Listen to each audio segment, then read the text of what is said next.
Երկացեք, տեսեք էտում քայլերն են Դուրս նայեք, տեսեք էտում ձայներն են Ում բռունցքն է բախում ձեր դռները Ում երկիտ զնգում ձեր պատուհանները Whenever I'm going to interview somebody, I ask other people about the person I'm going to interview. And somebody described you as a singer of movements. Not musical movements, but real people-driven movements. And in looking over your biography and all the work that you've done and all the performances that you've given and the songs that you've written or that you sing, there's a really high level of social consciousness. It seems you're trying to make a point. Are you? When you sing? Is that your objective? Or is that coming from somewhere? I wouldn't call it having a point, but somehow it comes out naturally. Because as a musician, if I am a musician, and as a singer-songwriter, I try to live in the present tense. And I try to be open to life, to our current life in Armenia, and if you are an honest and open person, then you have no other chance than to accumulate everything that goes on around you. And in my case, it comes out as some kind of music or song or something like that. I mean, there's this question of, do artists have a role to play in developing society, in developing thought processes, in developing the way people think? And sometimes some artists will say, no, I'm an artist and I do what I want to do. Yeah. And yet we see, especially in Armenia, especially in countries like Armenia, people like yourself, musicians, artists like yourself, have such an impact. I mean, one song can infiltrate the mind of a young person and motivate him or her to do something more than maybe, I don't know, a politician giving a speech in the National Assembly. Yeah, does that inspire you to do more, or again it's just because of who you are? I would say yes, it's just because the way I am, not because I want to inspire somebody or that you have a message or you have a message. No, I don't have a message. I don't have a point to make. I don't have a political direction to support or a civil movement to support. I haven't picked them up. It all comes out, I don't know, again, I repeat the word naturally. Because, I'll give you an example. A friend of mine called and asked me about this Tehut issue. Tehut forest, Tehut. And she said, would you like to come over and play a couple of songs? I said, why not? Let's do it. And I went there, and there were many young people gathered, and we created a song together. That was not my intention in the beginning. I'm not an you're not environmentalist, right, yes. Right. But I'm trying to be myself. That's all I think.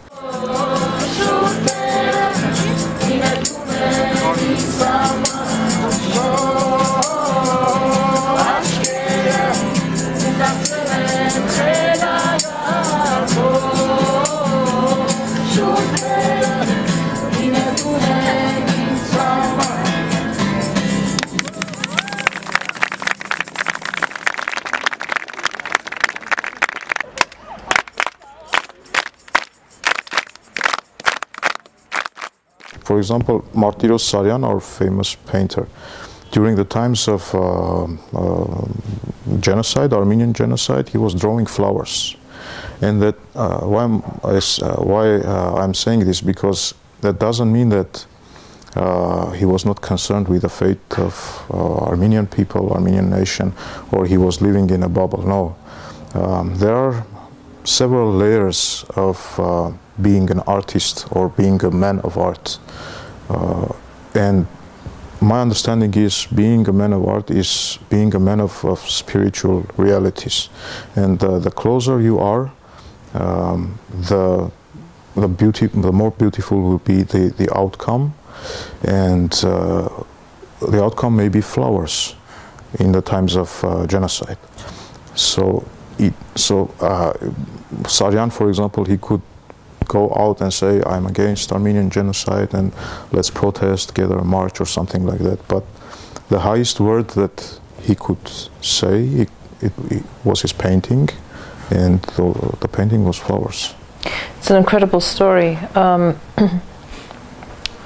In the last 25, 30 years, Armenia and the Armenian nation have gone through a lot of ups and downs.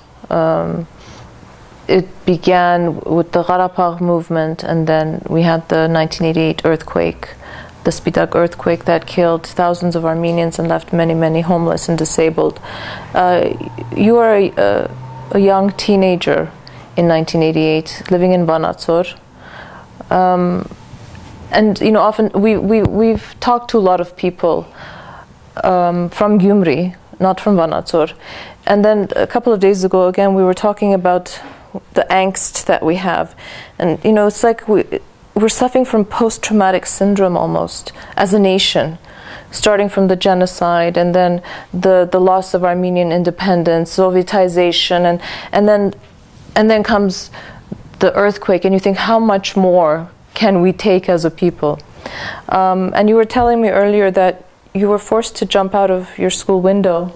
Yeah, like many other kids from our class and some other adjacent classes. We didn't think, we just jumped.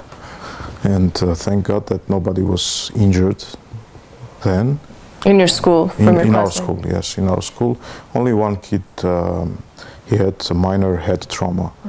But fortunately, from our school, no children were injured. Yeah. After the earthquake, we were taken to some other Soviet republics. As you remember, Armenians were all over Soviet Union, and they had host families, they were host institutions, etc. So our family went to Lithuania, and we studied there for several months at the local school. In our class, there was this guy from Gyumri, and there were two of us, I and the guy from Gyumri, and all the other kids were Lithuanian.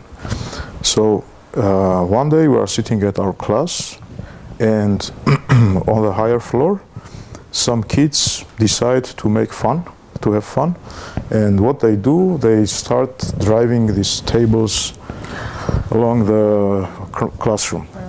And what we do, I and this guy from Gyumri, we just stand up and run away from the classroom. And when we came back, all the other kids were laughing at you. Yeah, they were not laughing. They knew that we are from the disaster zone. Oh, I thought they did it on purpose. No. They were just moving. Playing. They were just playing. Oh, I see. And when we came back, we saw their faces, and there was much pity in them, and yeah. So those memories stick. Yeah, for many, many years. And I'm sure that memory, that it's a physical trauma, it's emotionally jarring, it's devastating. You carry that somehow with you. And then you came to Yerevan to study at university, and you ended up staying here, like most people from the regions or from other cities. Was music part of your life from a young age? Was it your passion always? Did you learn how to play an instrument? My parents told me that when I was born, I cried for 7 months and for non-stop, and there were several attempts to kill me, just to shut me up. You had something to say back then, you just couldn't get it out. Now I think, you might be right.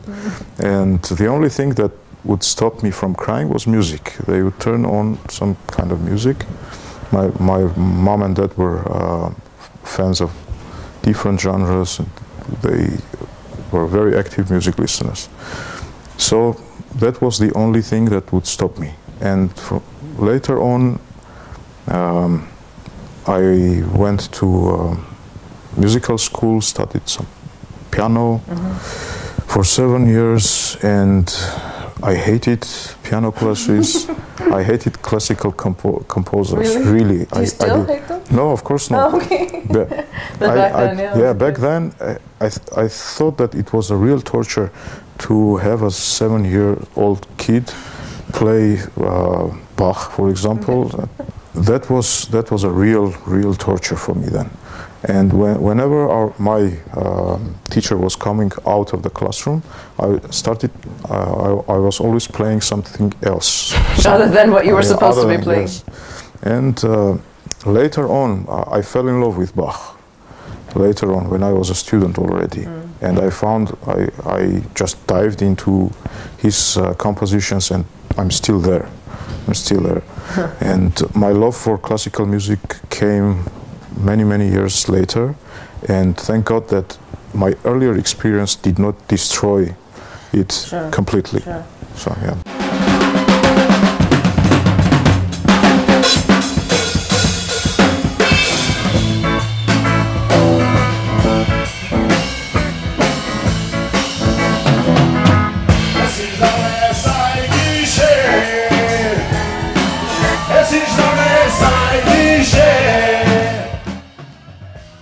You know, you talk about classical music, and yet you are a well-known, recognized rock musician, if I may say that. I mean, your band Laveli, but before we get to Laveli, which I don't even know how you would translate that into English. I'll figure it out by the end of the interview. You don't have to. You know, there's no equivalent. There is no, and that was the reason why we chose the name Laveli for our band as a name, because it gives you many options of playing with the words. It could also mean love in English. Of course, like love, and the origin was this. I know that you are going to ask this question because no, you are the first interviewer who didn't want to ask that question. For 20 years, I've been answering that. Why Laveli? I wasn't going to ask that. Yes. You are the perfect interviewer. Thank you. Thank you. Thank okay, you. Good. We can go on now. But anyway, the story was this. We had a friend from US Peace Corps. Donald was his name, Flammerfeld. And he kept saying that whenever any Armenian says, Love Eli, I say, I don't know Eli, how can I love her? And we liked that. And we were looking for a name for a band. Yeah. And we took the name and started playing with it, and like you can say, if you take the first component as in English, love, and second in Armenian, Eli, that would mean love again. And if you just you're right. There are so many ways you can play on the words. But before Laveli, okay, you started out quite young forming bands and singing. What was the band before Laveli? It was Snack. Snack, that's it, yeah. It Snack. Was called Snack, and before then there was a short project called Game, and before that there was a Vanazor-based band called The Shadows. The Shadows. Yeah, and after the split up, on the ruins of The Shadows, we formed the Game, and then Snack, and What's then Laveli. That I'm Snack? going to ask, yeah. I don't know. Okay. the guys, you sing vocals. Yeah. You're the lead singer. I am Gor sing. Gor Mkhitaryan, who's in the United States now, I believe, right? And so you didn't like the piano, you didn't like Bach and Mozart and the classical musicians of our world. I see guitars in your house, so you play the guitar? Yeah. What other instrument do you play? Or you could probably play many instruments, I'm assuming. Not professionally, of course, but yeah, many instruments. Okay.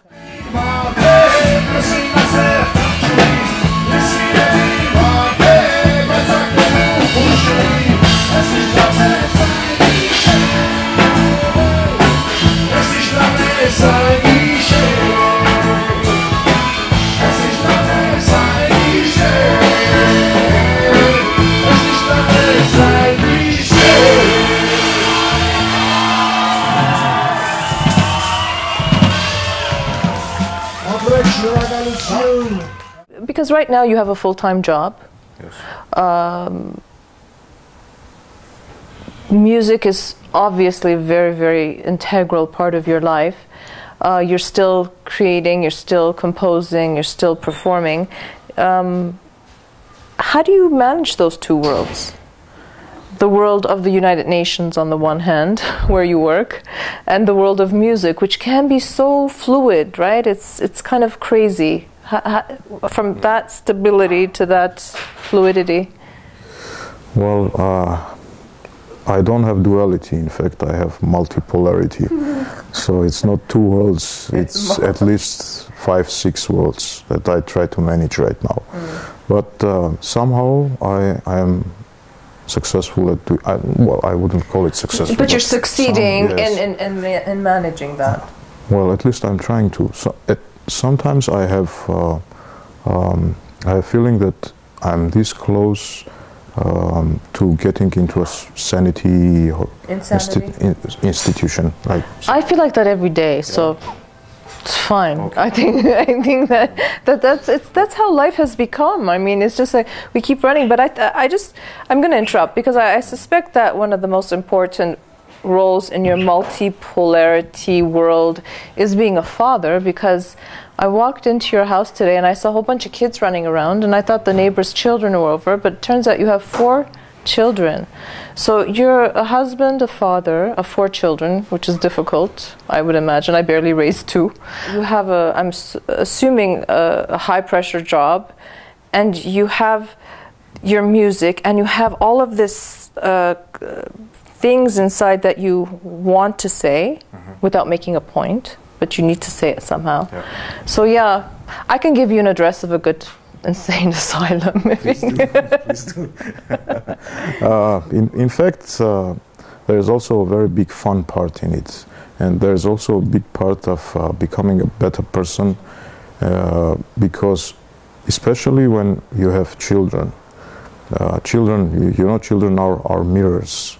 Whatever problems we see in them, those are our problems. And I found out a lot of problems in my children.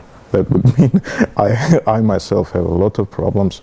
I myself have a lot of things that I have to still change, improve, accomplish. Yet, when the time comes of saying goodbye to this world, and for this time, maybe, I don't know. My best hope is that the lost opportunities or the things that were not done will not outweigh the things that they have been done, or the things that I've changed in myself for the better. Not for myself, for my ego or for my personal use, but just to be sure that the kids that come after us and their kids will have a little piece of land where living is a little bit easier and breathing is easier a little bit, and life is more filled with joy, with warmth than it is today. You know, Mherjan, if all of us felt a fraction of what you felt, of what has become, what sounds to me like not a preconceived or a facetious, but it's a mission. Not because you sat down one day and decided that this is what my mission in life is going to be. It's just who Mher Manukyan is, and all of the experiences in your life that have brought you to be the man that you are today. A couple of weeks ago, again for this show, somebody asked me to show my patriotic smile, and I said, I don't know what a patriotic smile is. But it's when I meet people like you that I smile, my patriotic smile. Because as parents, I think we realize that the only legacy that we leave on this planet, aside from the good deeds that we might have done in our lives, is our children. So have you passed on the love of music to your own kids? Or are they naturally inclined toward music? I don't know whether that was I who passed the love of music to them or anyone else. For example, their uncle, because Gor Makhitaran is their uncle, in fact. I'm married to his sister. Oh, yes. Okay. Oh, well, I mean, they had no choice, these children, with the uncle and for both sides. Yes, but I do believe that all the children have a love for music, as well as all people. The problem is that when we grow up, we kill a lot of our love. Well, will it be for music, for art, for other people, for nature, for humanity, for people, everything, yeah. So, yeah, this is a big educational problem because in our days education kills, and growing up means losing who you yourself, who you really are, particularly the amount of love that you carry with you. So I believe that all the children have that love for music, and our tasks would be cherish that love and protect that love from influences that are out there, and not only are out there, but they are trying to get into their lives. Nowadays, you turn on the radio or the TV, that's a complete disaster for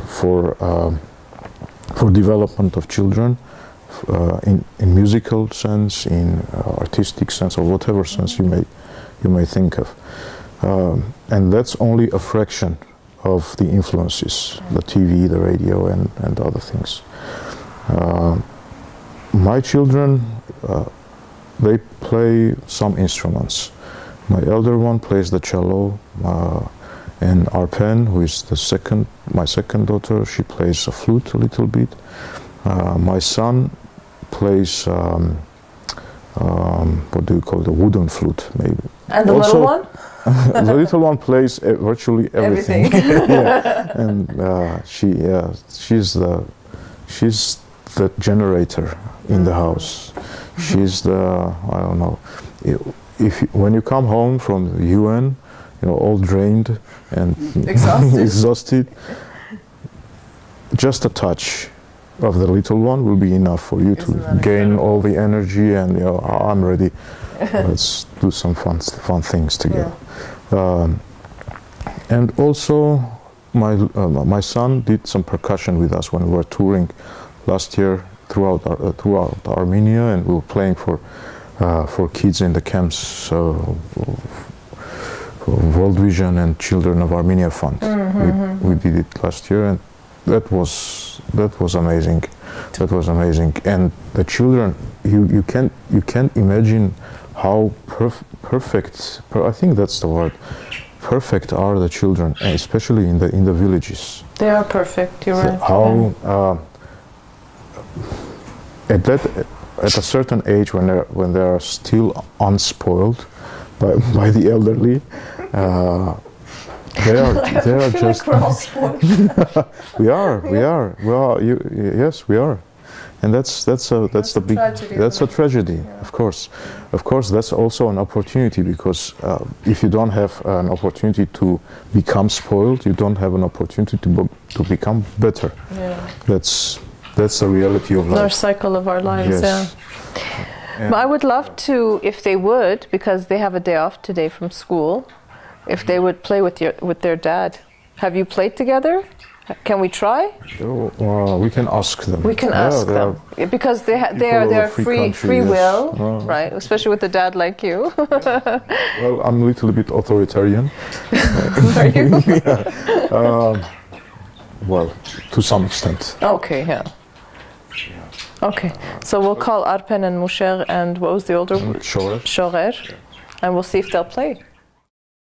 No?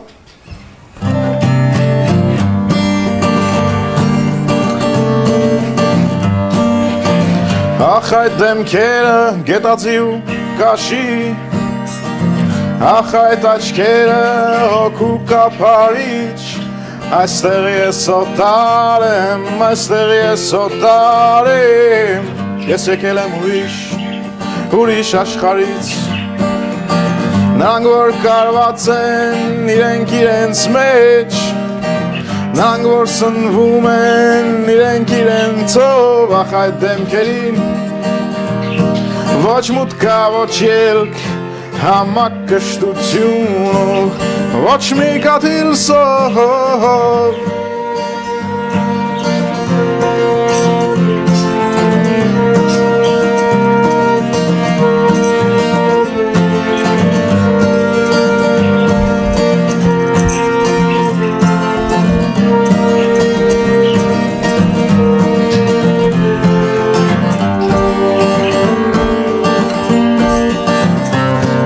մարդիկ, ախ ինչ սառնեն նրանք, նրանց շունչը սառույց է անողոք ու սպանող, և ամբողջ մի կյանքից ոչ մի կետ շփման, և ամբողջ ընթացքում ոչ մի լար կապող, այդ մարդիկ մեռած են այնքան, այսքան շատ մարմին այդքան քիչ ապրող, և ամբողջ մի կյանքից մի սիրտ չորացած, և ամբողջ ընթացքում միայն կելափող,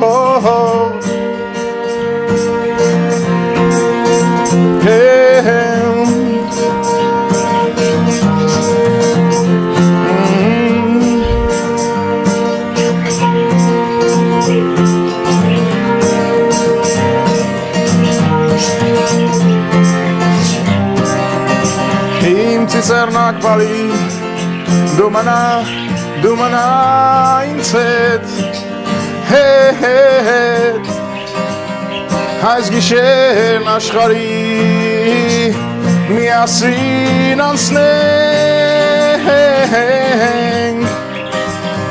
առ ինձ քո թևերին, տար ինձ հետ երկինք, Իմ ծիծեռնակ փոքրիկ, իմ սիրտ, իմ սիրտ, իմ սիրտ, իմ սիրտ